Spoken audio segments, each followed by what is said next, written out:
Part 1. Segment 1. The Message from the Dead Station.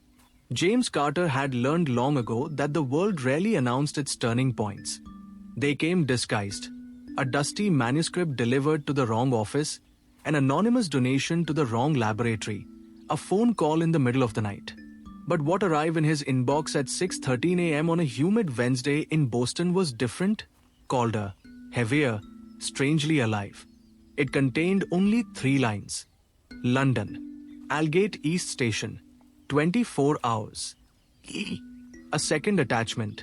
A blurred photograph of a cracked obsidian ring. James stared at the screen, unable to ignore the chill gathering behind his ribs.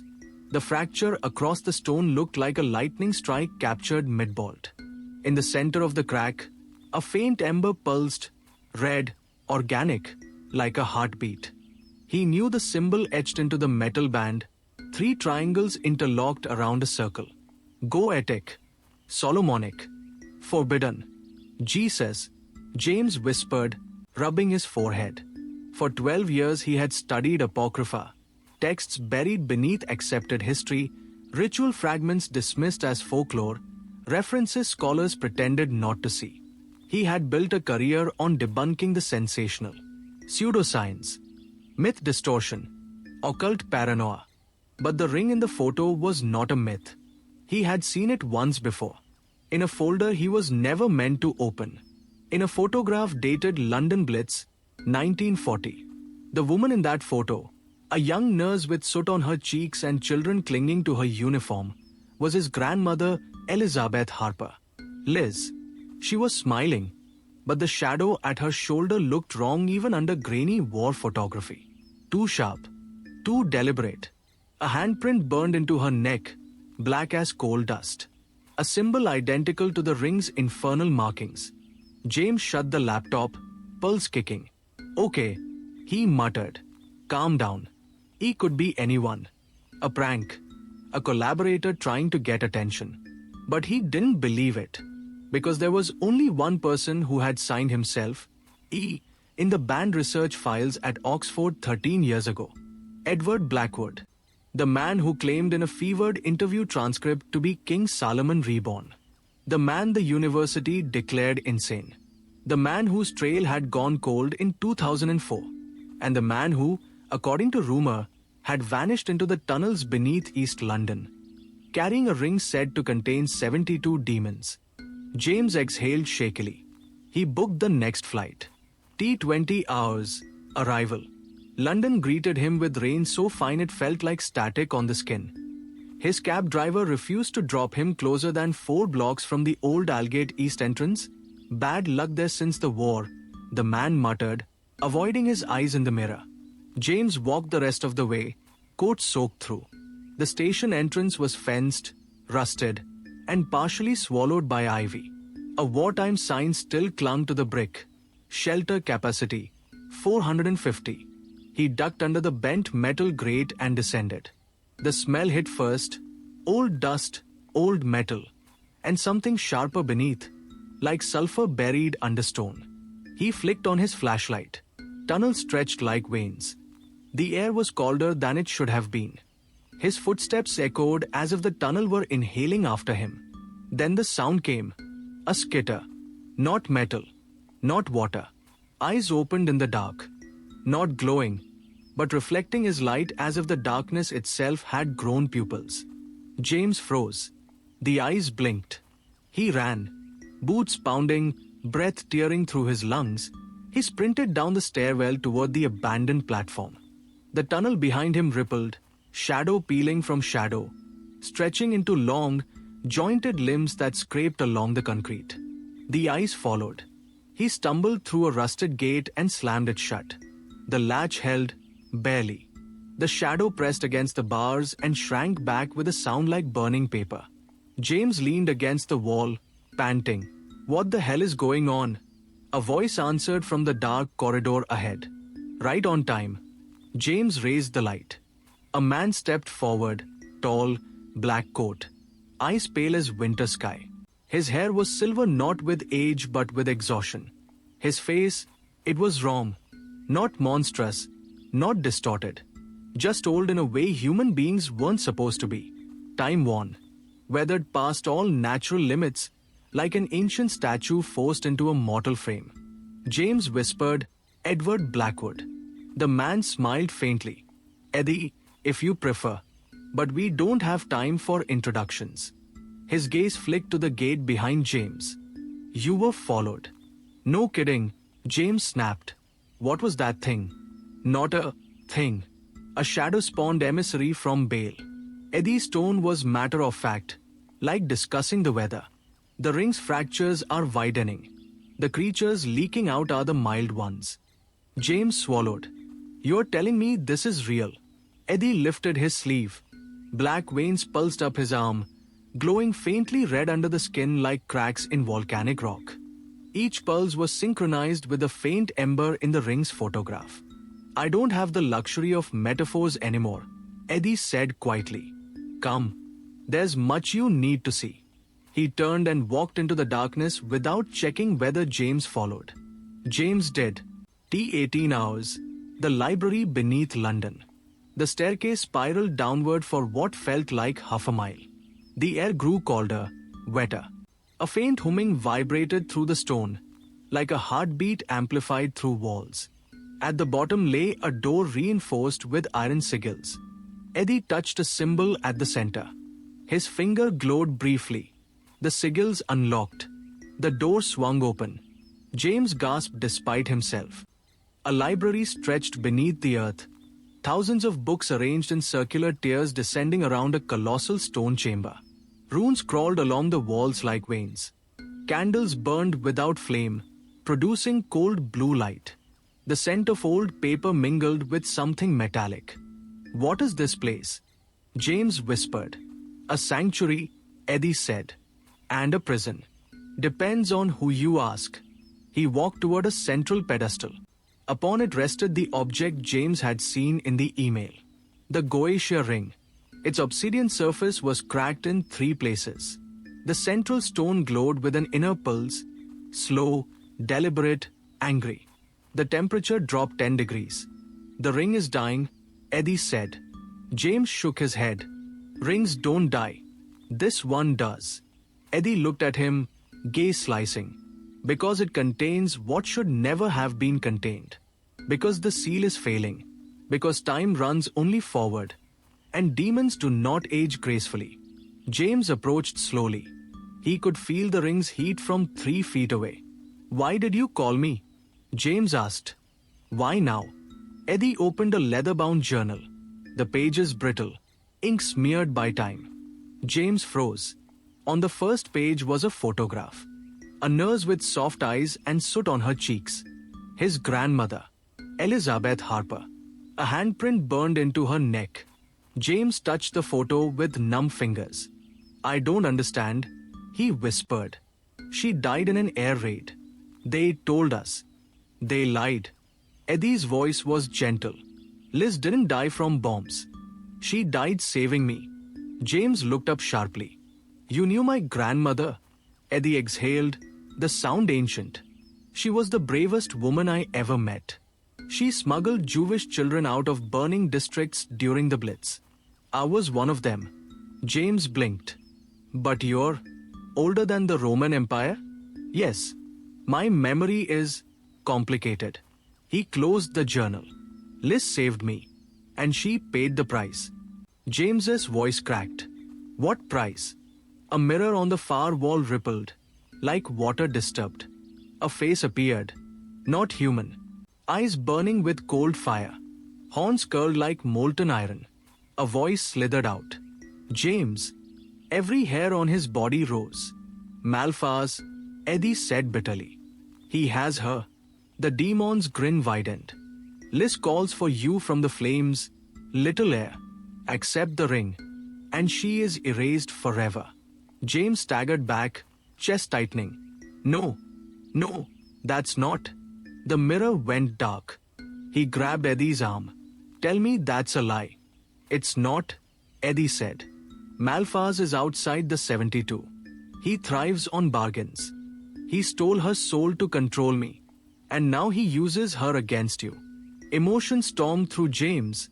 Grief, panic, fury. Why me? Eddie hesitated. Then he spoke the truth. Because you are her blood, and her blood is mine. His eyes softened. James, you're my heir. James felt the world tilt. No, that's impossible. You're thousands of years old. Time doesn't work for me the way it works for you. Eddie placed a hand on his shoulder. Liz and I, she was extraordinary. You are her legacy. And mine. James stepped back, shaking. This can't be real. The ring pulsed. A new crack appeared, thin at first, then widening with a sound like bone splitting. Eddie's face tightened. That's the third one. Bale's influence grows stronger every hour. Then, a voice whispered inside James's skull. Reject the ring, child of Liz. Let London burn. I will make her death swift. James gasped. Bale, Eddie said grimly. He knows you're close. James sunk onto a stone bench, head in his hands. I can't do this, he whispered. Eddie knelt before him. You must. James looked up, eyes burning. If I accept the ring, my grandmother's soul is destroyed. If I refuse, London falls. That's not a choice. No, Eddie whispered. It's a burden. The candles flickered. The air vibrated. Something scratched at the edges of the library. Giant, slow, deliberate. The ring pulsed again. Time was running out. James wiped his face and stood on unsteady legs. Tell me everything, he said. Start from the beginning. Eddie nodded once, solemn, relieved. Then listen closely, he said, because before the night is done, you will either hold this ring or the world will burn. Segment 2. The Lessons of a Dying Ring. For a long moment, James stood motionless, fists clenched at his sides, watching Eddie Blackwood. This impossible relic of 3 millennia, prepare the room. Candles flared with unnatural light as Eddie passed them, shadows recalling like frightened animals. The ground hummed faintly beneath James's boots, as if the stone itself knew the hourglass was nearly empty. 12 hours left, Eddie murmured without turning. After that, the fractures will spread too fast to contain. James swallowed. You said the ring is dying. What happens if it dies completely? Eddie looked at him then, eyes pale and hollow. It won't die. It will burst. Every entity inside will pour out at once. A beat. And London won't survive the minute that follows. A cold weight settled in James's lungs. Eddie approached, holding an old leather case. He set it on a stone table and unlatched it, revealing 3 parchment sheets, each covered in sharp, angular script that shimmered faintly even under the cold blue candlelight. These, Eddie said, are the chants. James stared. The characters weren't ink. They shifted like strokes of molten metal. You'll teach me these? James asked. I'll have to. Eddie's tone sharpened. Because in 8 hours, you will face something older than your species. And if you mispronounce even a syllable, Bale won't just tear out your soul. He'll use your body to walk the surface again. James tried to laugh, but the sound cracked. You're not great at pep talks. I'm not here to reassure, Eddie replied. I'm here to prepare the only heir I have left. James looked away, jaw tight. Don't call me that. You are that. Eddie lowered his voice. Liz made sure of it. At the mention of his grandmother, James's throat tightened. The mirror's vision replayed in his mind. Malphas's grin. The faint scream behind it. Is she really? James asked softly. Still conscious? Wherever she is. Eddie's expression shifted. Something painful, ancient, endlessly guilty. Yes, he whispered. Malphas keeps his trophies awake. James felt his stomach drop. So if I take the ring, she's erased forever. Eddie didn't speak. His silence was its own confirmation. James pressed his palms into his eyes. God. After a moment, Eddie spoke, quietly but with urgency. James, look at me. James lifted his head. Nothing about this is fair, Eddie said. Not to Liz. Not to you. Not even to me. But the choice stands regardless. One life or millions. James closed his eyes. Anger surged. At Eddie, at fate, at whatever cruel cosmic joke had set this path in motion. But it didn't change anything. Fine, James said hoarsely. Teach me the chants. Eddie nodded once. The training began. The first chant, the lock of silence. Eddie placed the first parchment on the table. This one seals a demon that has partially manifested. It binds the escaping half and forces it back into the vessel. James studied the script, brow furrowing. This looks impossible. It's phonetic, Eddie said. But the sounds are older than any human language. Speak them from your diaphragm. Meaning is irrelevant. Intent is everything. James inhaled slowly and repeated the first few syllables. Eddie winced. No, your tongue is too high. That syllable is shaped like a downward spiral. It should fall. James tried again. The candles flickered. A faint ringing echoed through the library, like distant metal shrieking. Eddie's mouth tightened. Better, but not enough. Again. James repeated the line until his throat burned. The ringing dulled. Eddie nodded. Good. Move on. As James practiced the extended chant, sweat gathered at his temples. His voice shook from strain. The syllables scraped his vocal cords raw. Keep control, Eddie said sharply. You lose breath, you lose the demon. They will seize that moment. James swallowed. You sound like you've done this before. Eddie's eyes darkened. More times than any sane man should. James paused. You fought Baal before. Eddie hesitated. Then answered, not fully. Never fully. Had I faced him at full manifestation, I wouldn't be standing. Then why do you think I can? Because you're not me. Eddie turned away. And because the ring has chosen you. The words hit James like a blow. The ring chose him? He didn't have time to argue. Because the stone pedestal trembled. Another crack spidered across the ring's surface. Eddie swore under his breath. That's the fourth. We are ahead of schedule. But it's getting unstable. James wiped sweat from his brow. Let's move on. The second chant, the pathless command. Eddie unrolled the second parchment. This chant weakens the demon's influence on its surroundings. Baal excels at corrupting environment, shadows, walls, even air. This chant forces the world to ignore him. James frowned. Ignore a demon. Yes, the physical world listens to rules, and rules can be rewritten. James spoke the first line. A gust of freezing wind roared down the library and extinguished several candles. Eddie grabbed James's wrist before he could panic. Good. It responded. Continue. James took a breath and repeated the syllables, throat throbbing. As the chant grew in complexity, he felt something strange, like pressure building behind his forehead. As if his consciousness were expanding outward and inward at once. The stone floor seemed to stabilize. The shadows along the wall stilled, no longer twitching. James finished the chant, gasping. Eddie studied the room. Well done. You stabilized a 10-meter radius. That took me 50 years. James blinked at him. 50 years. Eddie shrugged tiredly. I was a slow learner. You're not. James didn't know whether to feel encouraged or terrified. The third chant, the red spiral. Eddie unrolled the last parchment. But unlike the others, this one was bound with metal clasps. James frowned. Why is this one locked? Because it kills you if you speak it wrong, Eddie said plainly. It doesn't bind a demon, it attacks one. It's the only chant that can sever Baal's manifested form long enough to shove him back into the ring. James stared. You expect me to fight him with this? I expect you to survive long enough to speak it. Eddie placed the parchment carefully on the table and released the clasps. The characters were jagged, violent, almost alive. They pulsed faintly crimson, as if drawn in blood. James's voice lowered. Eddie, how many times have you used this chant? Eddie looked away. Once.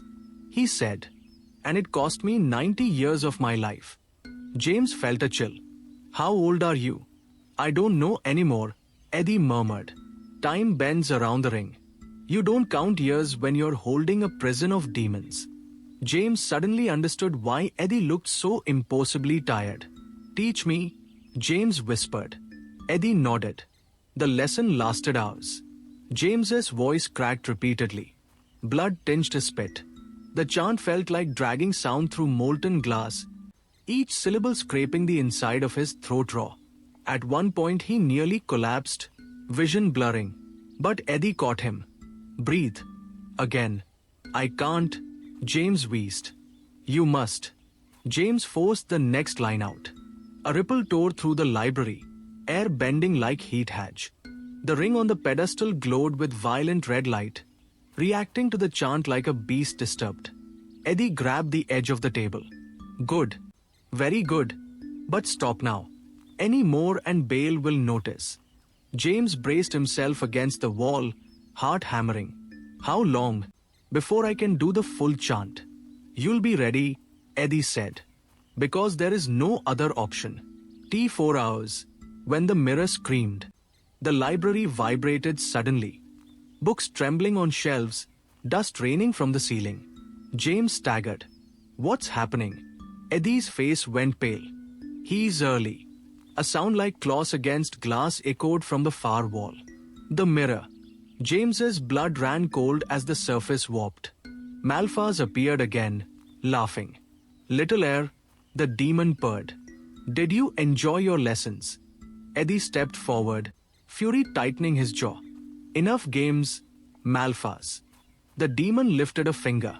The mirror's glass twisted. James's breath caught in his throat. He saw her. His grandmother, Liz Harper, exactly as she looked in the 1940 photograph. Soot on her face, tears streaking down her cheeks. Her body wrapped in chains of molten shadow. Her eyes met his. James, she whispered. The sound wasn't audio. It was memory. It was heartbreak. James stumbled forward, hand raised as if to reach her. Grandma. Malphas snapped his fingers. Liz screamed, her body engulfed in flame-like darkness. James roared. Stop. Malphas laughed, delighted. Accept the ring, he hissed. And every last piece of her is mine forever. The mirror shattered.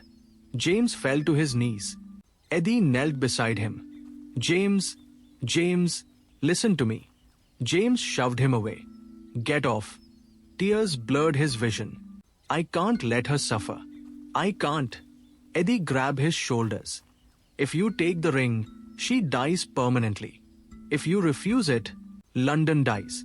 Millions suffer. Liz would never want that. James trembled uncontrollably. He knew Eddie was right. He hated that Eddie was right. Before he could speak, the ground roared like thunder.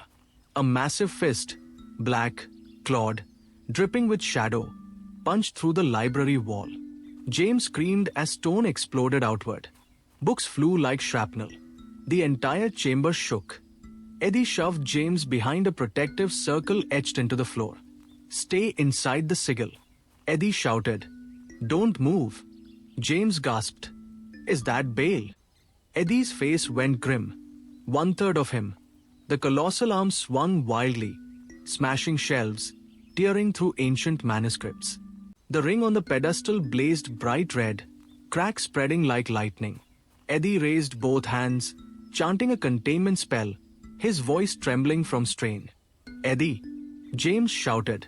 What's happening? It's too early. The fractures accelerated. Malphas forced them. Eddie yelled. He wants you broken before the transfer. Bale's half-manifested arm reached toward James. Eddie hurled himself in front of it. Claws raked across Eddie's chest. He screamed but stayed standing. Blood soaked his coat. Read the first chant. Eddie roared. Now. James's heart froze. He wasn't ready. His voice was raw. His mind was shattered. But Bale's claws were inches away. James inhaled, throat burning, and spoke. The syllables scraped like razors. Pain shot up his spine. But he kept going. The shadow shrieked. Bale's arm spasmed, then recoiled violently, as if yanked back by an invisible force. Cracks sealed temporarily. The room shook. The demon's roar echoed through James's skull. Eddie collapsed to one knee, coughing blood. James stumbled out of the chant, gasping. The ring pulsed. Time was almost gone. Eddie looked up at him with hollow, blood-filled eyes. James, it's time. We have less than an hour. James stared at the ring. Segment 3. The transfer at midnight. For the first time since entering the underground library, James felt the air change. Not colder, emptier. As if something vast and hungry had inhaled all warmth, all hope, all reason from the chamber. Eddie Blackwood stood in front of him, swaying on his feet. Blood seeped through the tear across his chest where Bale's half-manifested claws had raked him moments earlier. His breathing was shallow, each inhale sounding like a knife scraping against bone. James, he rasped, listen to me carefully. We are at the last hour. James's gaze flicked to the ring resting on the pedestal. The cracked stone glowing and angry, pulsing red, as though something inside was banging with its fists, demanding to be set free. He swallowed hard. Eddie, you're hurt. Eddie gave a faint, bitter smile. Hurt is temporary. Ending the world is not. James stepped forward to steady him, but Eddie brushed his hand away. No time. We begin the transfer now. I need you sharp. The ground rumbled, and dust rained from the rafters. A low, bone-shaking growl reverberated through the underground tunnels. James froze. Bale again. Eddie shook his head. No. Bale still trapped inside the ring, barely. What you're hearing is the threshold weakening. The closer we get to midnight, the thinner the walls become. James's fingers trembled. What happens at midnight exactly? Eddie took a slow, pained breath. Midnight is when the world turns its face away from the sun. The darkness deepens just long enough that the Goetia, each of the 72, can test the strength of their confines. It happens every night, but tonight the ring is cracked. Tonight is different. James stared at the ring, dread pooling in his stomach. If I don't put it on by midnight, all 72 will spill out, Eddie finished. And Bale won't just walk free, he'll lead them. James tightened his jaw. Then teach me what to do. Eddie nodded, but there was sorrow in his eyes. Very well, but you must understand, the transfer will kill me. James tensed. You said before that you'd live through. Life. Eddie laughed, hollow and tired. James, I'm 3,000 years old. The only reason I've existed this long is because the ring needs a vessel. When that vessel is replaced, its life unravels. James's throat tightened. But you don't get to save me, Eddie said gently. Save London. Save yourself. And if you can, save Liz. James's anger flared instantly. If I take the ring, Liz dies, Malphas said. Malphas is a liar, Eddie cut in sharply. Always has been. He wants you uncertain, hesitant, weak. If you hesitate during the transfer, even for a heartbeat, you'll die, and Bale will be unleashed. James's breath hitched. For hours he'd been torn in half emotionally. But now he had no time left to doubt. Eddie placed one shaking hand on James's shoulder. You are stronger than you think. Liz always believed that. You inherited more from her than you know. James forced back tears. Let's finish this. The chamber of transfer. Eddie guided James deeper into the library, toward a section carved directly into the stone foundations of the abandoned subway station. A massive iron door stood before them, decorated with ancient carvings, lines, suns, spirals, and geometric sigils that pulsed faintly with heat. Eddie pressed his bloodied hand to the door. The sigils flared. With a deafening clang, the door split open. Inside was a circular chamber, walls inscribed with spirals of blackened gold, a floor of white marble streaked with cracks like dried tears, and in the center, A raised platform with an imprint shaped like a human body. James blinked. Is that off for you? Eddie nodded grimly. It is where the current vessel lays down his life, and the next takes the ring. James felt sick. This looks like a tomb. Eddie chuckled darkly. It is a tomb. The chamber thrummed with power, ancient, oppressive, and alive. James's instinct screamed at him to run. Instead, he stepped forward. What do I do? Eddie motioned for him to stand on the opposite side of the platform from the ring. You will face me. When the time comes, I'll remove the ring and pass it to you. The instant it leaves my finger, my life force collapses. You must be ready. The ring will try to reject you. It will try to seduce you. It will try to break you. Whatever you do, put it on your finger immediately. James hesitated. And Bale. Eddie's expression hardened. He will know the moment the transfer begins. He will try to escape. He may claw his way into the room itself. James's heart hammered painfully.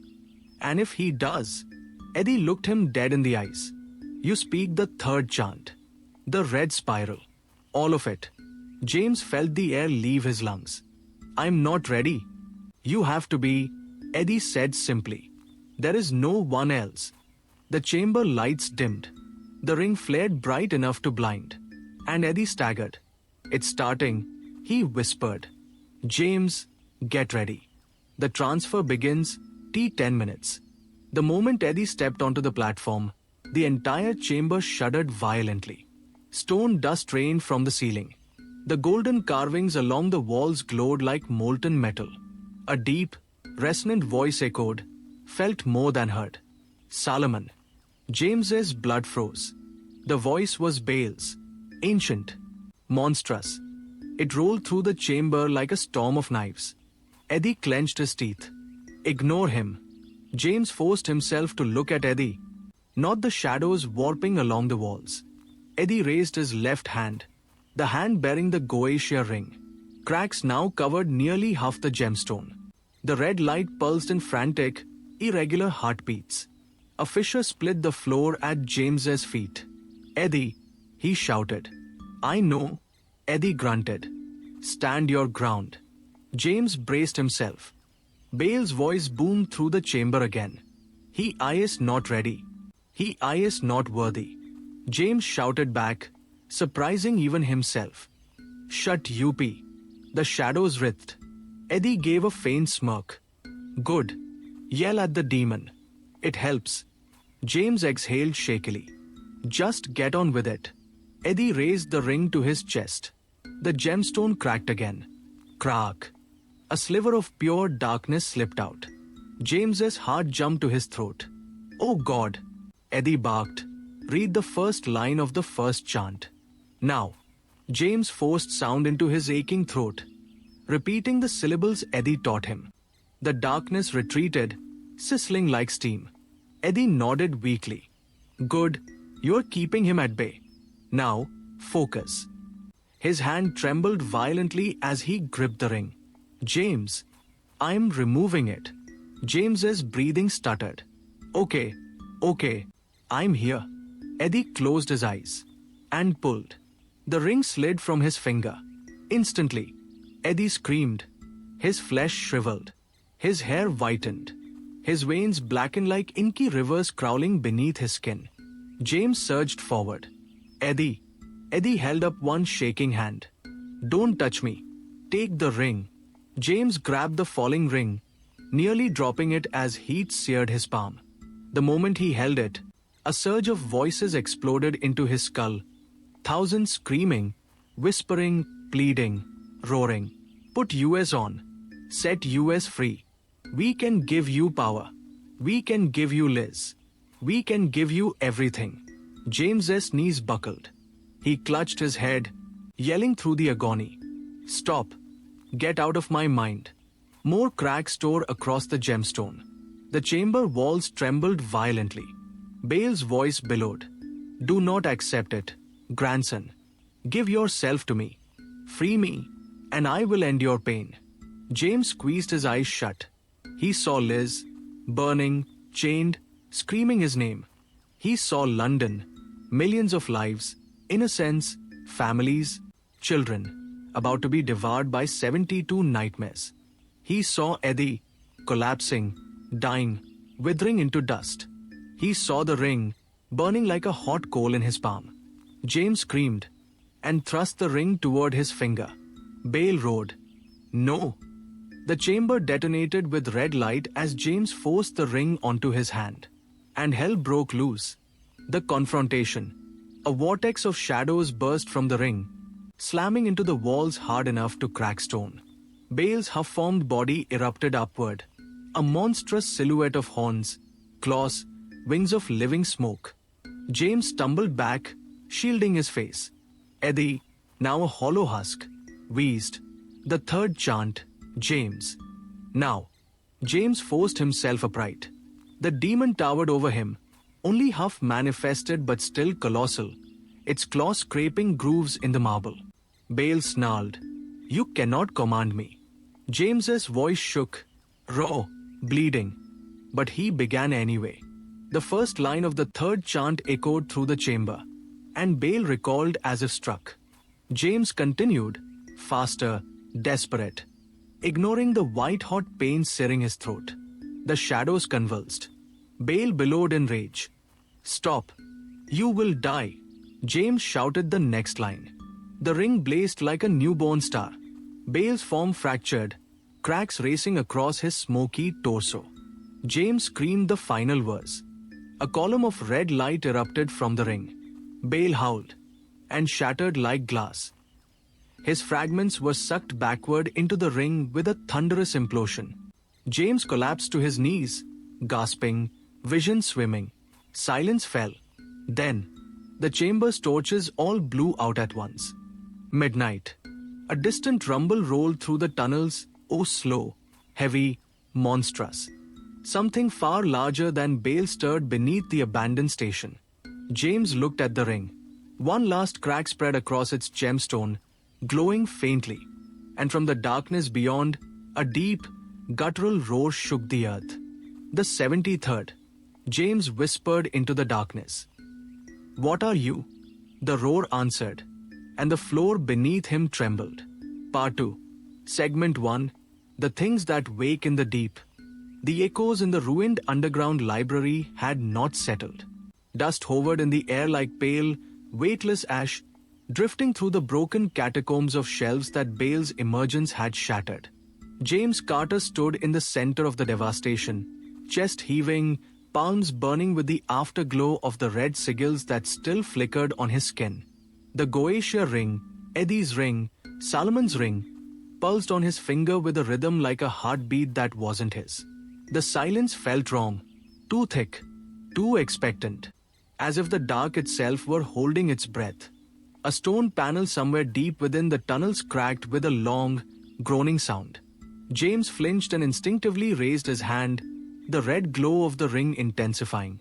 He didn't understand how to direct its power, not yet.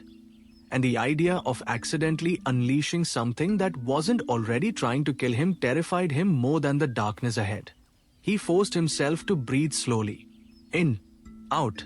But the cold air stung his lungs, tasting of sulfur, iron, and the faint, lingering scent of Eddie Blackwood's last moment. The instant he aged 1,000 years and disintegrated into ash. Eddie. Gone. He hadn't even left a body. Only a scorch mark on the stone floor where he had stood. Only the echo of his scream as Bale tore through the veil. And only the ring, now James Esker's. A sound slithered through the dark. James snapped toward it. Who's there? The echo stretched too long, bouncing through tunnels that seemed much larger than he remembered. It returned distorted, as though something had listened, thought about his words, and then decided not to answer. The ache behind his eyes sharpened suddenly.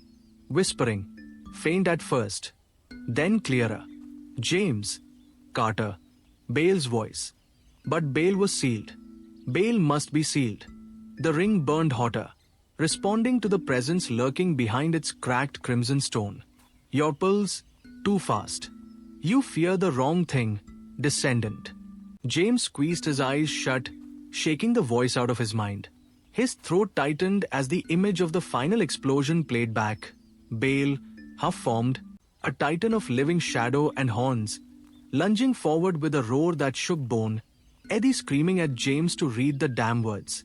The surge of red light blasting outward like a star going nova.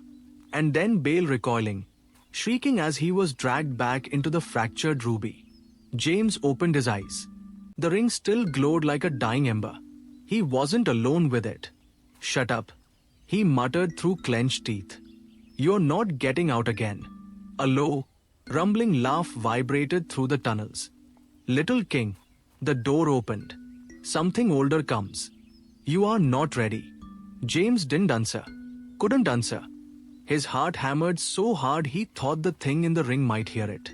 He reached instinctively into his coat. Eddie's journal was still there, leather cracked from centuries of use. The page Eddie had marked before the chaos erupted remained folded.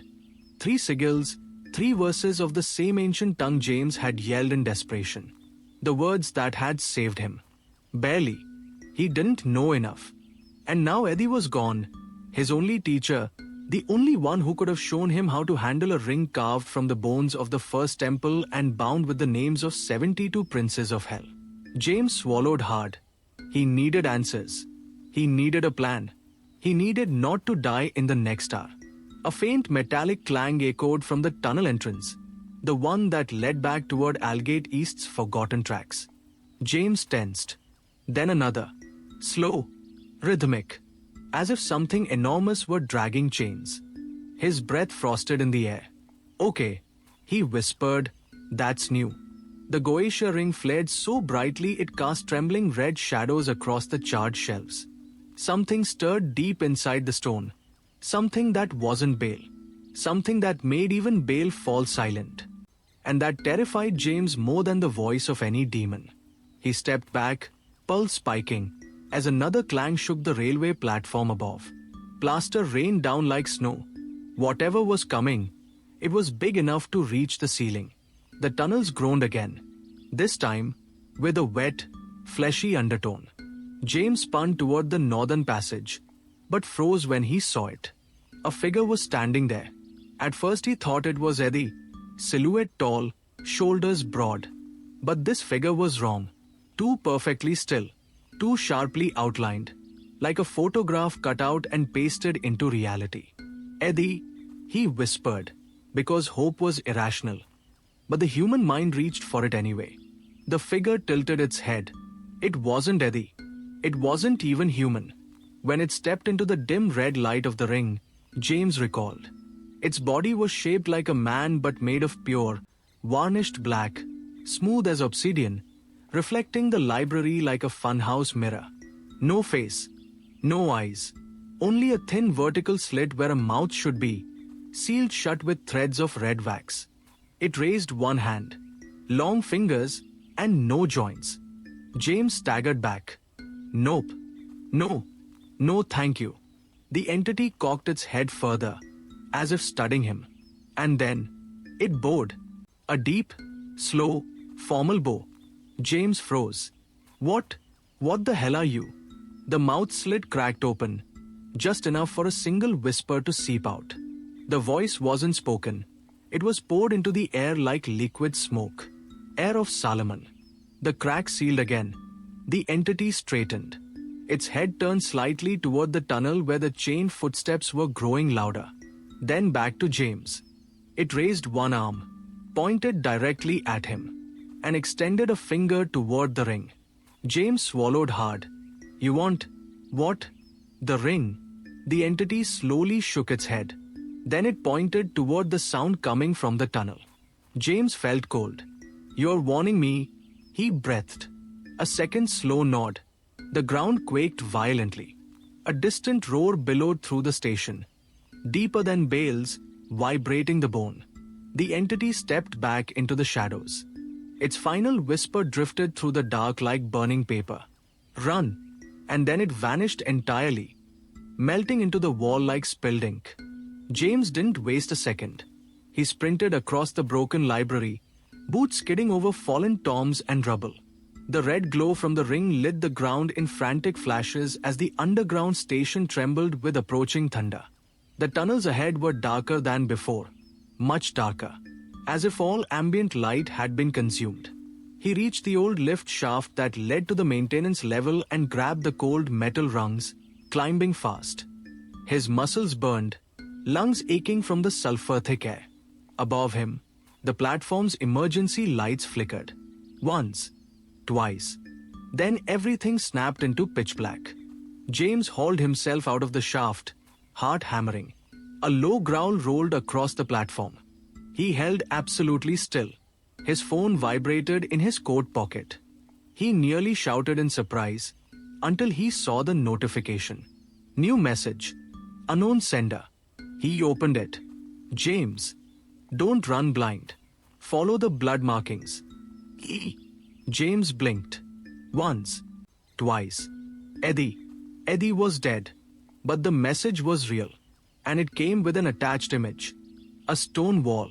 Fresh, smeared symbols in dark crimson. Written in a language James recognized from the journal. A direction marker. The platform trembled again, this time with a snorting exhale, moist and sharp at the edges. Something stepped onto the platform from the tunnel. The air changed. Pressure dropping. Temperature plummeting. James didn't dare turn around. He looked down at the photo again.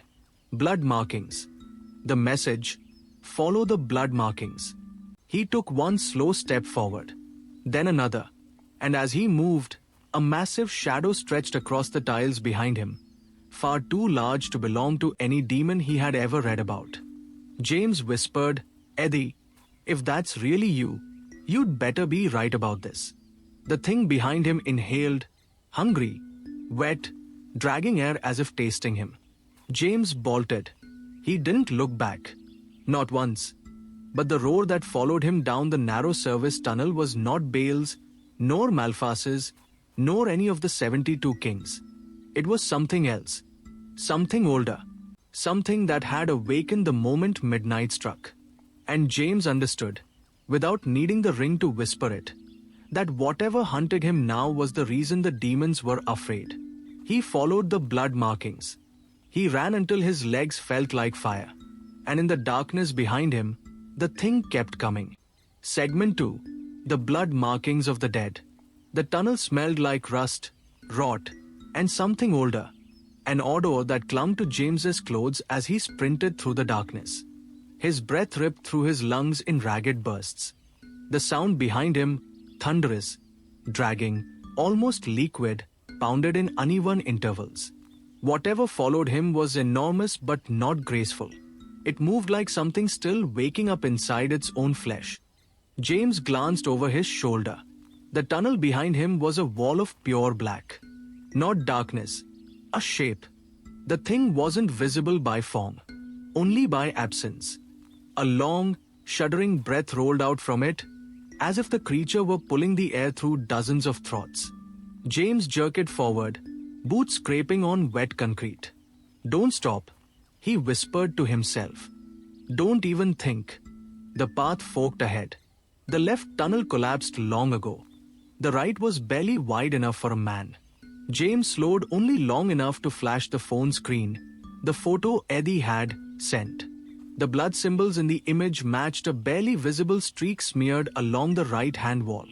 A direction. A breadcrumb trail left by a dead man. James plunged into the narrow passage. The air grew colder instantly, sharp as needles. Frost began forming on the walls, spreading in feathery veins. Behind him, the massive creature shrieked, not loudly, but deeply, like metal shearing underwater. Then it squeezed into the passage after him. James heard stone crack.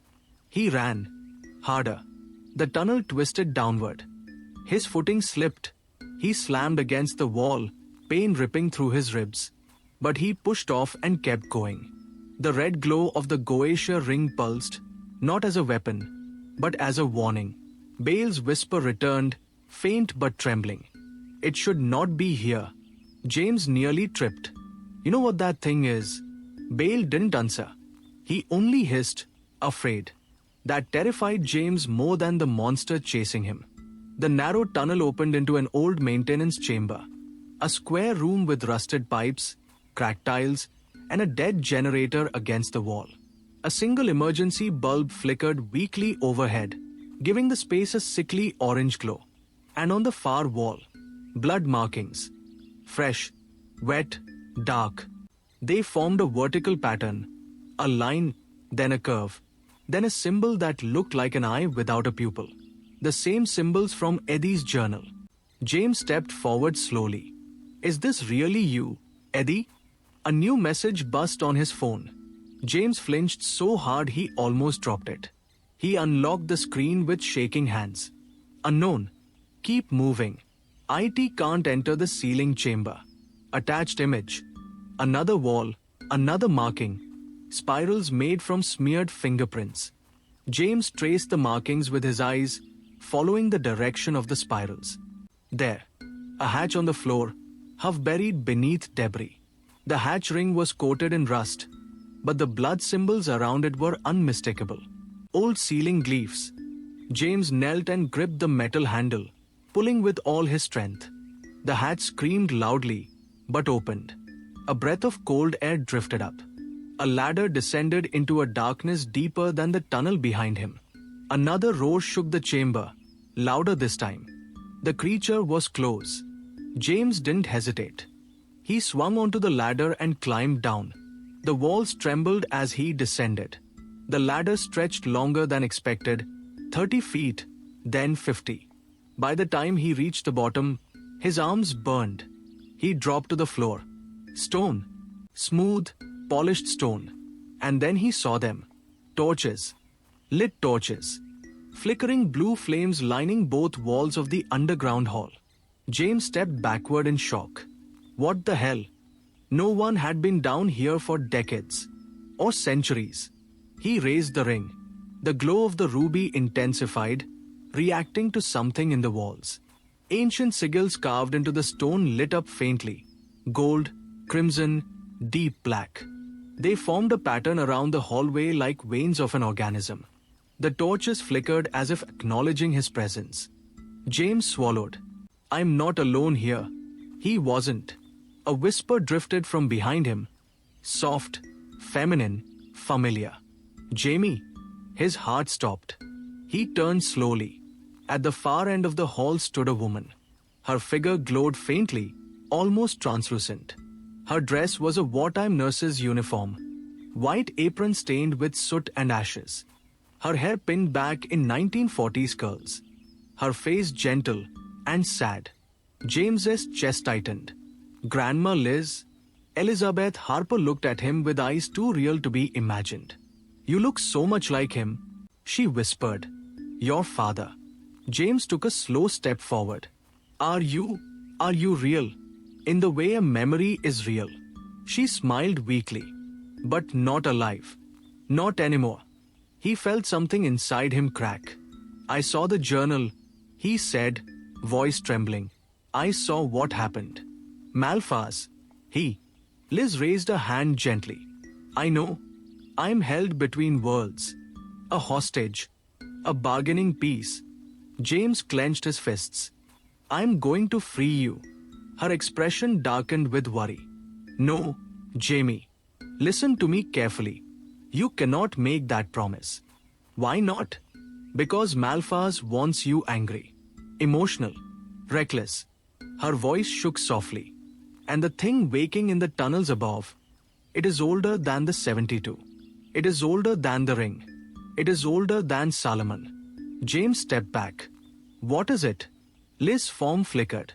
The torches dimmed, as if listening. They called it the 73rd. James's skin crawled. That's the writing I saw on the wall. 72 steps. The 73rd is coming. What does it mean? Liz looked toward the ceiling, where the distant thuds of the creature reverberated through the stone. It is the thing Solomon feared most. The one he could not bind. The one that lived in the ruins before Eden. Malphas serves it. Baal fears it. And Eddie, her voice broke. Eddie died trying to keep you from ever meeting it. The floor trembled violently. Dust fell like snow. Liz's eyes widened. He's found the lower entrance. He's coming. Who? James whispered. Liz didn't answer. She turned her head sharply toward the hall entrance, the direction James had descended from. Then she spoke in a voice he had never heard from her, sharp and commanding. James, raise the ring. He did. The ruby burst into a violent red glare. The hallway lit up like lightning, and something slammed into the chamber door above. A massive impact that bent steel like foil. Stone rained from the ceiling. A second strike followed. The entire seal cracked. Liz shouted, "Do not let him see you." James stumbled backward, ring blazing. The chamber door ripped off its hinges and flew across the hall, skidding and sparking. Then, it stepped inside. A giant silhouette. Distorted, wrong, its limbs too long, its posture bent like a creature learning to walk. Its head scraped the ceiling. Its body pulsed like molten shadow. Its eyes, if they were eyes, were hollow circles of dim grey light. James felt the temperature drop to freezing. The torches bent toward the creature as if bowing. Liz whispered, trembling. The 73rd. The devourer of names. The creature moved. Slow. Purposeful. It wasn't hunting now. It was studying him. James raised the ring higher. Stay back. The creature blinked. A strange, clicking sound came from somewhere deep in its chest. Then, it spoke. Not in English. Not in any language James recognized. But the meaning slammed into his mind like a migraine. Give me the ring, child of Solomon. James staggered. No. The creature extended one long arm. Its fingers unfurled like blades of shadow. You will give it. All doorways must open. Liz cried out, James, run, run. He didn't think. He sprinted across the hall toward the far archway. The 73rd lunged, the ground shuddering beneath its weight. James dove into the side passage just as a massive arm crashed into the wall behind him, shattering ancient stone. The hallway collapsed partially, cutting the creature off, but not for long. Liz's fading voice echoed, Jamie, down the spiral path. To the core. James didn't know what the core meant, but he ran anyway. Behind him, the 73rd tore through the debris with horrifying ease. The chase had begun again. Only now, the monster wasn't waking. It was fully awake. Segment 3. The Core of Shadow. The spiral tunnel twisted downward like the intestine of some colossal beast. James Carter's boots scuffed the stone, sparks flying where the soles met fractured tiles. Every step echoed, too loud, too alive, against the walls of the underground labyrinth. His chest burned. The Goetia ring pulsed violently. A second heartbeat in his hand, urging him onward, warning him, and threatening to overwhelm him. Behind him, the 73rd moved with terrifying precision. Not chaos, not the unpredictable madness of Baal. It had purpose. Each step was calculated, each motion designed to corner him, to anticipate him. The shadows it left behind clung to the walls, crawling like black water, filling the cracks and crevices. James couldn't look back. Not fully. Not yet. Every glance risked distraction, every hesitation a fatal mistake. He clutched the ring tightly, feeling the heat sear into his skin. Red light bloomed outward, casting jagged shadows that stretched and danced across the stone walls. Come on, he muttered. His voice cracked with tension. His mind reeled with Eddie's instructions, Liz's warnings, and the weight of the centuries-old legacy he had inherited. Heir of Solomon. That title now felt like a burning crown pressing down into his skull. Ahead, a dim glow pulsed faintly from the tunnel walls. Blood markings, Eddie's hand, Liz's memory, or some combination of both, formed arrows, spirals, and sigils, guiding him deeper. James followed blindly, trusting instinct and whatever guidance remained in those red-stained signs. The ground beneath him shuddered. A distant rumble echoed like the heartbeat of the 73rd. He stumbled but didn't fall. The temperature dropped sharply, his breath fogging in the air. When he turned his eyes, He thought he saw the creature's head breach the bend in the tunnel. A hulking silhouette against darkness, its form warping, shimmering as if it existed partly in another dimension. James forced himself to focus. He remembered the journal, Eddie's notes, Liz's whispered warnings. The core, that was where he needed to go. That was where he might stand a chance, if the entity hadn't already destroyed everything. The core chamber. Finally, the spiral ended in a massive circular chamber. The ceiling stretched high, vanishing into shadows that made the space feel cathedral-like. The walls were carved with spiraling inscriptions, ancient texts James couldn't fully decipher but instinctively understood to be protective words. Faded blue glyphs glimmered faintly, their power diminished but still potent. At the center of the chamber, a dais of polished black stone rose from the floor. A pool of liquid, dark, viscous, almost reflective, covered its surface. Within it, faint red streaks shimmered like veins, pulsing in time with the ring. James felt a strange pull in his chest. This must be the core, he whispered. A sound echoed around him, low and wet. The 73rd entering the chamber.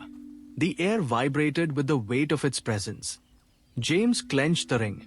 It throbbed like a living thing, screaming for him to act. He stepped onto the dais cautiously. The liquid surface rippled at his weight, but remained unnervingly solid. Then it spoke. Its voice rolled through the chamber without moving its lips. Heir of Solomon, do you comprehend the insignificance of your lineage? James swallowed, heart hammering. I understand enough. I know what you want. I do not want. I am, and you are in my way. The 73rd emerged fully into the chamber. Its form had shifted, limbs elongated into shadowy tendrils. Wings of molten darkness unfolded from its back, its head now curved in on itself like a twisted horn. Each movement warped the air like heat over a fire. It was colossal, yet precise, a predator measuring its prey. James's knees weakened, but he planted them firmly on the stone. He raised the ring, focusing, channeling the lessons Eddie had taught him. The chants, the sigils, the pulse of his own life force. I am Solomon's heir, he shouted. The chamber vibrated at his voice. And I command the ring. The 73rd paused. Something in its vast, alien mind acknowledged the declaration. Its tendrils retracted slightly, as if curious. James forced himself to step forward, chanting fragments of the third chant. The syllables felt foreign on his tongue, yet natural in his mind. The red light of the ring exploded in intensity, illuminating the inscriptions along the chamber walls, awakening the dormant wards. The 73rd hissed, a sound like broken glass grinding against steel. It struck. One shadowy tendril whipped across the dais. James leapt, barely avoiding being shredded. The liquid on the dais reacted violently, flaring and churning like boiling tar. James's palms burned. He forced the ring higher, directing its red light like a spear. Shadows recalled, the surface of the pool thrashing in unnatural waves. Focus, James. Channel it, not just hold it. Liz's voice echoed in his mind, soft but insistent. Her translucent form flickered at the edges of his vision. The core amplifies the ring. Do not let your fear control you. James clenched his teeth, blocking out the entity's voice, its looming shadow, the burning cold of the chamber. He centered on the pulse, the ruby stone against his finger, the heartbeats of the wards, the rhythm of his own chest. 1, 2, 3, and then he struck. He thrust the ring into the pool of liquid. The red light erupted in a flare that filled the chamber, pure and blinding. The 73rd shrieked, recoil echoing like a landslide. Shadows peeled away from its form, revealing glimpses of the raw, ancient essence beneath. James felt it in his bones, the entity pushing back, resisting, testing him. The liquid responded, flowing around his boots, climbing his legs like a tide, but the words anchored it. The chant spilled from his lips fully, correctly, without hesitation. The 73rd howled, a sound that twisted the stone around him.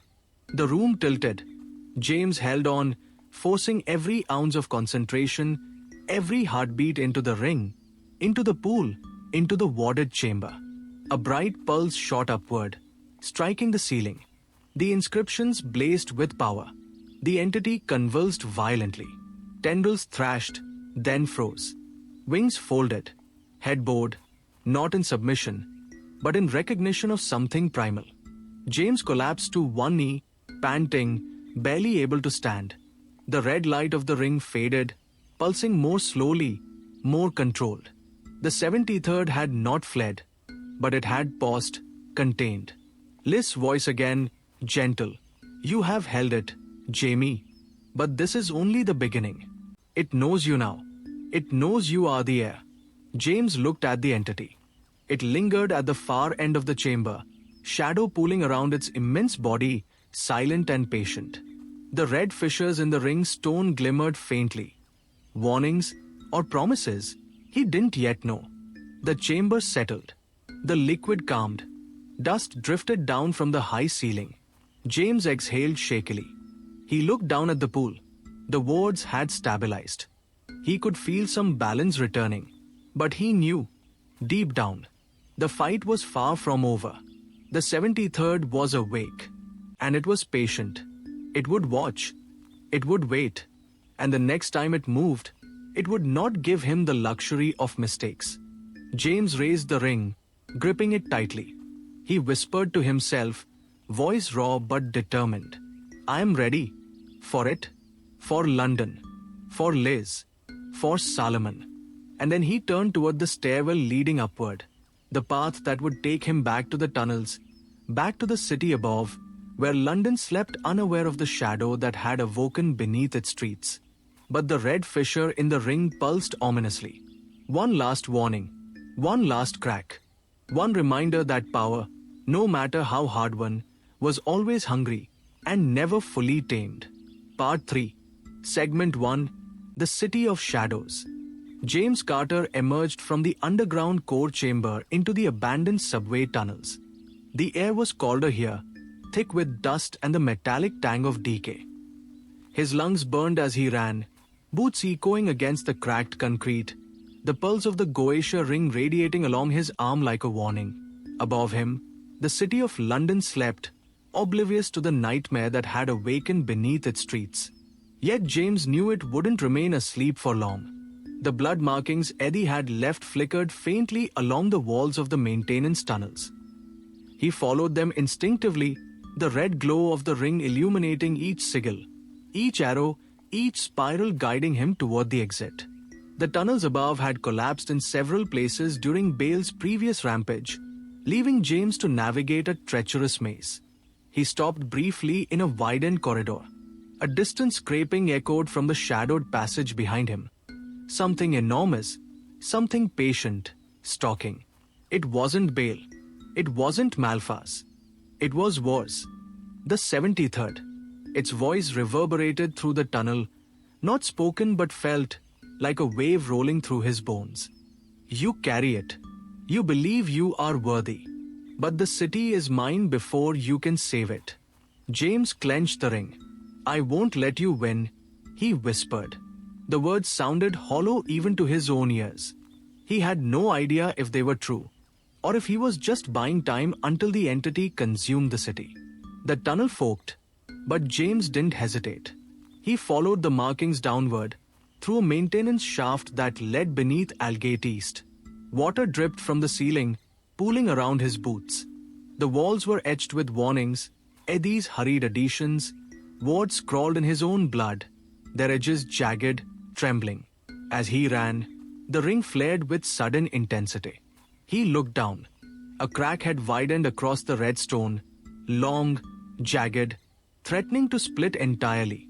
Every pulse of the ring now carried a whisper of Bale, a sigh of Malphas, and the distant roar of the 73rd. The ground trembled violently. Concrete split beneath his feet. James almost fell into a fissure, gripping a rusted pipe to steady himself. The echo of the 73rd's voice, or thought, filled his mind. You cannot hide, heir of Solomon. Your ancestors built prisons for me, but you cannot hold me. James felt panic clawing at the edges of his mind. But he forced himself to focus. Every lesson Eddie had given him, every syllable of the chants, every memory of Liz's courage, they were all he had. And he had the ring. He followed the final arrow markings into an open cavern beneath the disused East End station. Moonlight, or something like it, filtered through cracks in the boarded-up skylight. The cavern was enormous, the size of a small cathedral, abandoned for decades, filled with shattered benches and rusting tracks. The ring's red glow painted the walls in streaks of molten crimson. James paused. He sensed it before he saw it. Movement along the shadows of the far wall. Not one shadow. Many. 72 forms, each representing a demon from the Goetia, chained by invisible bindings, writhing, whispering, pleading. He's weak. He's unworthy, one hissed. Give him the ring. Make him falter, another screeched. They were all alive, aware of the ring's bearer. Each crack in its ruby glowed with their collective hunger. James felt them tugging, not just at his arm, but at his mind. Doubt, fear, guilt. And then, from above the demon cluster, a chill like ice swept the cavern. The 73rd. It had found the city floor, penetrating the tunnels to reach him. Its mass filled the cavern like a living shadow. It did not speak. It did not roar. It watched, waiting. James's heart thundered. Okay, stay calm. He raised the ring. It flared, pushing back the ambient darkness, illuminating the faces of the chained demons. Their eyes flickered, hungry, malignant, but trapped. He began chanting the first of the old verses Eddie had taught him. The air shimmered around the syllables, and the chains binding the 72 demons strained. A few forms twisted, pressing forward, their shadows reaching like smoke. James's voice rose, frantic. The red light of the ring cut through the cavern like a blade. The 73rd silhouette trembled in the periphery, and the pulsing stone on his finger vibrated violently. One of the demons, Baal's shadow echo, slid partially free. A massive claw struck the stone floor, sending James tumbling backward. The ring flared, and the claw recoiled, hissed, and retreated. Not yet. Not yet. James shouted. He clenched the ring tighter, chanting faster, louder. The ruby pulsed in time with his heart. The 73rd suddenly surged forward, its massive body unfolding in impossible angels. James felt the air crush him, like walking under a waterfall of stone. Its tendrils lashed outward. He dove to the side, barely avoiding a strike that would have shredded him to the bone. He rolled to his knees and gritted his teeth. He couldn't falter now, not with the 72 at risk, not with Liz's spirit tethered to this chain of events, and not with the city itself on the brink. The ring pulsed again, searing hot. A whisper slid through his mind, Eddie's voice, faint. 3 chants. James, hold the first, and the second will bind the rest. The third will keep the devourer at bay. James forced himself upright. He began the second chant. Red light burst outward in arcs, colliding with the 73rd. The cavern shook. Dust and debris fell in sheets. The 72 demons writhed but recoiled, as if the chant reinforced their chains. The 73rd shrieked, a sound that twisted the air. But it did not attack directly this time. It loomed over him, waiting. James's voice wavered. The ruby burned. Sweat stung his eyes. But he persisted, pouring all his will into the words. Finally, he began the third chant. The final verse Eddie had emphasized, the one meant to hold back the devourer while controlling the ring. The red light exploded. Shadows recoiled. The 73rd's massive form writhed, tentacles snapping, wings folding, its head bowing slightly as the chant filled the cavern like molten iron. James collapsed to the floor, gasping, exhausted beyond reason. The cavern settled. Silence fell, thick and heavy. The 72 demons shrank back into their chains, their whispers fading to hisses. But in the periphery of his vision, The 73rd's eyes, if they were eyes, followed him. Patient, calculating. It had not fled. It had only waited. James's fingers ached. The ring glowed faintly, a calm heartbeat now. But he knew the cracks in the ruby were worsening. Every battle weakened it further. Every use edged it closer to shattering completely. He staggered to his feet. The cavern was a ruin, but it had held. For now, he whispered to himself, voice raw, one step at a time. Survive, protect, fight, and prepare. It's not over. Not by far. Above, the city of London slept, blissfully unaware of the shadows pressing from below. But James Carter knew the night had only just begun. The 73rd lingered in the darkness, patient, waiting. And the final hour of reckoning was still ahead. Segment 2. The Night of Chaos. James Carter emerged from the abandoned subway cavern onto the streets of East London. The night was unnaturally silent, the kind of silence that presses against the ears and makes the skin crawl. The fog rolled low, curling along cobblestones like smoke from a fire long extinguished. The Goetia ring throbbed in his hand, its red light pulsing in time with his racing heartbeat. The ruby's fissures had grown deeper. Every pulse of the ring carried not just power, but warnings, fragments of whispers from the 72 imprisoned demons, voices clamoring, tugging at his mind, trying to convince him to falter, to fail. He glanced at the horizon. London's skyline was a jagged silhouette against the dim glow of streetlights. For a moment, he felt the crushing weight of the city's indifference. Unaware, unprepared, asleep. But he knew the night would not stay quiet for long. The first screams shattered the silence. From the rooftops, shadows leapt and fell, humanoid but twisted, their forms flickering with dark energy. Demons had begun slipping free from the broken chains Eddie and James had temporarily enforced. Bale, the most powerful of the 72, now fully awakened in one of his monstrous forms, led the chaos. James dug behind a crumbling stone wall. His lungs burned. The streets were littered with debris, overturned carts, shattered glass, and the corpses of stray animals caught in the wake of the unleashed demons. He could hear them whispering, their voices like nails on stone. Heir of Solomon, give him the ring, let him falter. The red light of the Goetia ring flared suddenly, reacting to the nearest demon. Its form shifted into a grotesque parody of a man, one arm stretched unnaturally, the other a mass of cold shadow. Its eyes, if they could be called eyes, burned with crimson fire.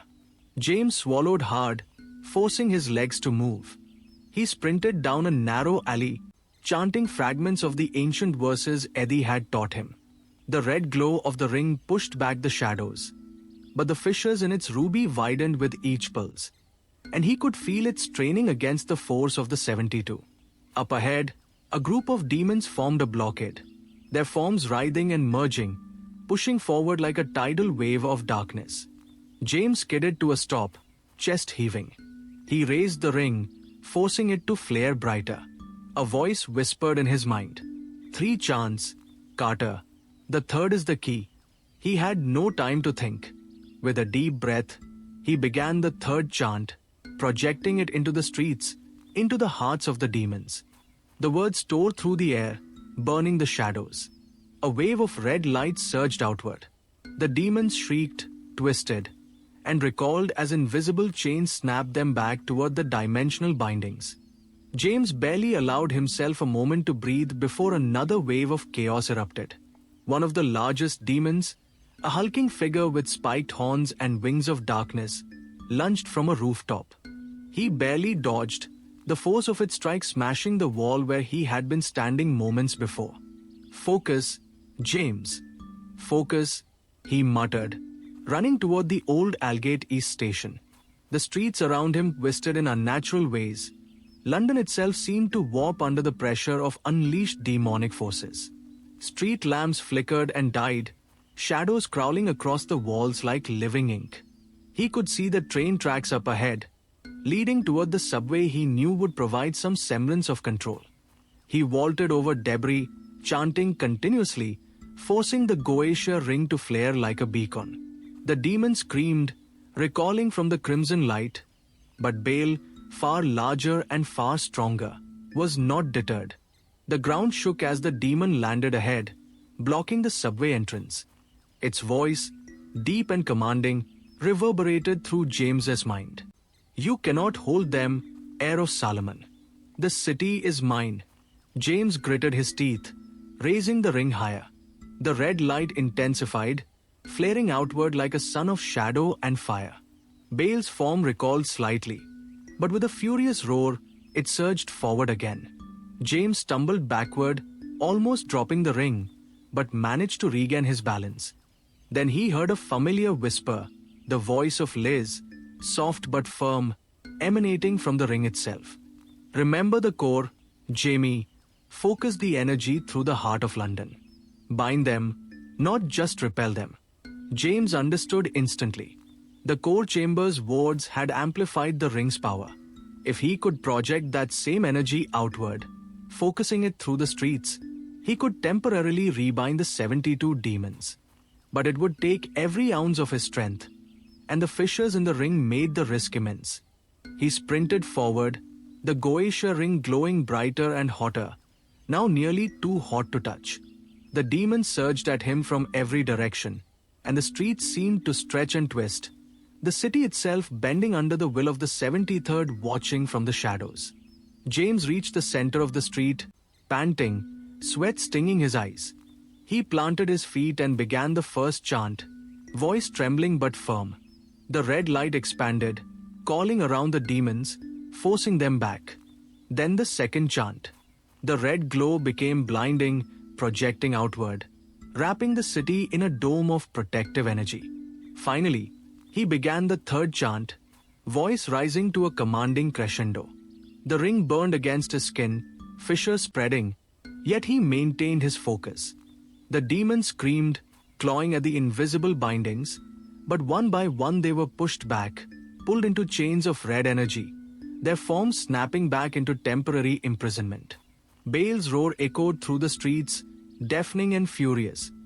But even he was forced back under the chant's power. James collapsed to his knees, chest heaving, but he had done it. For now, the immediate threat of the 72 was contained. But above, a low, almost imperceptible rumble vibrated through the city. The 73rd had not moved, yet its presence was palpable. James lifted the ring, now glowing dimly, fissures threatening to shatter it entirely. And then he heard the whisper in his mind, different this time. Not Liz. Not Eddie. I see you. Heir. I am coming. James swallowed. He knew the 73rd was patient, and it would bide its time until the cracks in the ring, in the wards, in his own resolve were at their weakest. He stood, gripping the ring with shaking hands, eyes scanning the empty streets of London. The city was safe, for now, but the 73rd was awake, and the red fissures in the ring promised that the real battle was only beginning. He whispered into the night, I will not let it take you, Liz. I will not let it take London. Not while I still draw breath. The wind whipped through the alleyways, carrying a faint whisper of something older than time itself. The 73rd had arrived in London, unseen but patient, watching the heir of Solomon stand alone with the last line of defense against apocalypse. And the night was only halfway through. Segment 3. The final hour. The streets of East London had become a nightmare cathedral of shadow and ruin. Fires flickered in overturned carts and broken lamps. The distant echoes of the 72 demons' whispers, shrieks, and roars filled the alleys, bouncing off brick walls and shattered glass. Every sound reverberated into James's chest, sending tremors of fear up his spine. The Goetia ring throbbed in his hand, a relentless heartbeat against his palm. The fissures in its ruby had grown jagged, like cracks in a dying star, yet he bore it with grim determination. Each pulse carried the collective hunger of the 72 and the looming, patient threat of the 73rd. James darted into an open square, using the wreckage for cover. The city around him seemed alive with the presence of the demons. Bale had manifested in his full terrifying form, a towering figure of molten shadow and jagged claws, leading the others with predatory precision. The smaller demons swirled like smoke at his heels, stretching and warping the streets with every movement. He took a deep breath, forcing his chest to steady. Remember Eddie. Remember Liz. The core. Focus the ring. Channel the energy. He raised the Goetia ring high, letting its red glow blaze outward. The first chant spilled from his lips, echoing in the square. Shadows recalled, howling as the invisible chains tugged at them. A dozen demons screeched, partially restrained, but Bale advanced unperturbed, swinging a massive claw that smashed a lamp post into splinters. James retreated, chanting the second verse. His voice grew steadier, stronger, as the red light expanded outward, weaving through the streets like molten threads. The smaller demons shrieked and twisted, their forms snapping back toward the wards enforced by the ring. The air shimmered, hot with magic and tension. From the shadows above, the 73rd stirred.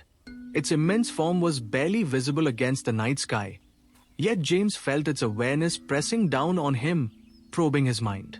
Its patience was terrifying. It had not yet struck, waiting for a moment when he was weak, exhausted, or faltering. Bale roared, a sound like a collapsing cathedral.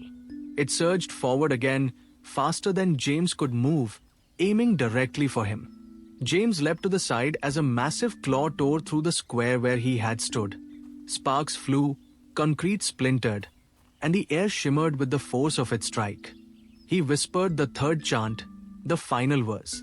Red light erupted from the ring, streaming outward like veins of molten energy, wrapping the demons in chains of blazing power. Bale screamed, thrashing violently, and for a moment, James thought he might be crushed by the backlash. Then, a sound echoed behind him, a familiar voice, stronger now, commanding. James, focus the ring into the center. It was Liz. Her spectral form appeared in the square, her hands raised. She radiated calm power, and James realized the spirit of his grandmother, held hostage by Malphas, had found a way to guide him to lend her will to his. He moved toward her, chanting, pouring all his strength into the Goetia ring. The 72 demons writhed, recalled, screamed, but their forms snapped back under the invisible chains. Bale twisted, one claw smashing the pavement inches from James, but he held his ground. The red light flared, searing into the city's night. For a moment, silence fell, the unnatural, heavy silence of awe and fear. James's chest heaved, sweat stinging his eyes. The ring's fissures glowed violently, threatening to split, and he gritted his teeth, refusing to falter. The 73rd let out a low, resonant hum. Its presence shifted, the air bending around it. Then it moved, slowly, deliberately, descending from the shadowed rooftops. Its vast form seemed to merge with the darkness itself, black tendrils stretching toward the wards and the ring's glow. James felt the pressure in his mind intensify. The 73rd was probing, trying to force him into fear, doubt, and hesitation. Its whispers penetrated his thoughts. You are alone. You cannot save them all. Give me the ring, heir of Solomon. He shook his head, teeth clenched. I am not alone. I have the core. I have you, Grandma. I have my will, and I will not fail. He lifted the ring, channeling the final verse. A column of red light shot upward, striking the 73rd squarely in the chest. The force sent it staggering backward, its tendrils snapping against invisible barriers. Bale roared in fury, breaking partially free from the wards. But James pressed forward, chanting faster, louder, stronger. The ring pulsed violently. Fissures cracked further, burning into his flesh. But James forced the energy outward, channeling every ounce of his power. The 72 demons shrieked, resisting, twisting, but were forced back again. Bale crashed into a wall, staggering, partially contained. Then, Eddie's voice cut through, faint but resonant. Now, James. Bind it. James's hands shook violently as he pressed the ring into the cracked pavement at the center of the square. Light exploded outward in all directions, connecting with every warded street, every sigil Eddie had left, every blood marking in the tunnels below. The demon screamed, twisted, and for a brief moment, the chaos froze. Bale, in its fury, lunged at James, but the ring's energy flared brighter, striking the demon with red-hot chains that lashed across its body. Its roar was deafening, then cut abruptly as it was forced back into containment. James collapsed to his knees, gasping. Sweat and blood dripped from his hands, mixing with the cracks in the ring. The 72 were contained, trembling, snarling, but restrained once more. The city fell silent for a heartbeat. Then, the ground trembled violently. The 73rd had not been defeated. Its massive form loomed above, black tendrils probing, eyes, if they could be called eyes, fixed on him. James lifted the ring one final time, voice raw. "I am Solomon's heir. I command you. Leave London." The 73rd recoiled slightly. It hovered, massive, patient, unrelenting.